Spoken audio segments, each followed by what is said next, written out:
Sir যিকেইজনে মাননীয় সাংসদগৰাকীক আক্ৰমণ কৰিছে বা কৰা বুলি কোৱা হৈছে সেই ব্যক্তিগৰাকী স্যাৰ আইডেন্টিফাই হৈছে। তেখেতলোকৰ নাম স্যাৰ হাৰুণ জামতলা, হৰেশ বছিৰ, কাছেম, ৰছিদুল, আয়ুব, লুটকিয়ৰ, খালেক, মজিবুৰ, জাহাংগীৰ। স্যাৰ তদন্তৰ প্ৰক্ৰিয়া চলি আছে। তেখেতে মাননীয় এলপি ডাঙৰীয়ে যিটো কৈছে সেইটো সম্পূৰ্ণ সত্যৰ ওপৰত প্ৰতিষ্ঠিত নহয় যে অনুশোচনা নাই, একো কৰা নাই, তেনেকুৱা হোৱা নহয়। অধ্যক্ষ ডাঙৰীয়া, পুলিচে তদন্ত কৰি আছে। মই ইতিমধ্যে নামকেইটা সদনত প্ৰকাশ কৰিলোঁ। এইকেইজন ব্যক্তিক আইডেণ্টিফাই কৰা হৈছে।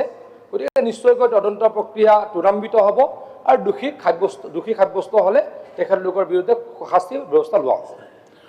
স্যাৰ যিকেইজনে মাননীয় সাংসদগৰাকীক আক্ৰমণ কৰিছে বা কৰা বুলি কোৱা হৈছে সেই ব্যক্তিগৰাকী স্যাৰ আইডেন্টিফাই হৈছে।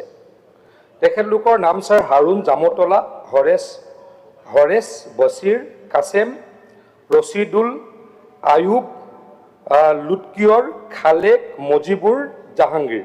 স্যাৰ তদন্তৰ প্ৰক্ৰিয়া চলি আছে। তেখেতে মাননীয় এলপি ডাঙৰীয়ে যিটো কৈছে সেইটো সম্পূৰ্ণ সত্যৰ ওপৰত প্ৰতিষ্ঠিত নহয় যে অনুশোচনা নাই, একো কৰা নাই, তেনেকুৱা হোৱা নহয়। অধ্যক্ষ ডাঙৰীয়া, পুলিচে তদন্ত কৰি আছে। মই ইতিমধ্যে নামকেইটা সদনত প্ৰকাশ কৰিলোঁ। এইকেইজন ব্যক্তিক আইডেণ্টিফাই কৰা হৈছে। গতিকে নিশ্চয়কৈ তদন্ত প্ৰক্ৰিয়া ত্বৰান্বিত হ'ব আৰু দোষী সাব্যস্ত হ'লে তেখেতলোকৰ বিৰুদ্ধে শাস্তিৰ ব্যৱস্থা লোৱা হ'ব। স্যাৰ যিকেইজনে মাননীয় সাংসদগৰাকীক আক্ৰমণ কৰিছে বা কৰা বুলি কোৱা হৈছে সেই ব্যক্তিগৰাকী স্যাৰ আইডেণ্টিফাই হৈছে। তেখেতলোকৰ নাম স্যাৰ হাৰুণ জামতলা, হৰেশ বছিৰ, কাছেম, ৰছিদুল, আয়ুব, লুটকিয়ৰ, খালেক, মজিবুৰ, জাহাংগীৰ।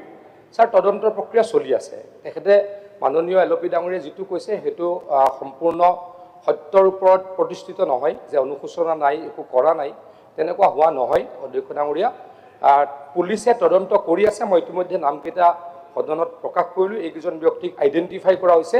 গতিকে নিশ্চয়কৈ তদন্ত প্ৰক্ৰিয়া ত্বৰান্বিত হ'ব আৰু দোষী সাব্যস্ত হ'লে তেখেতলোকৰ বিৰুদ্ধে শাস্তিৰ ব্যৱস্থা লোৱা হ'ব।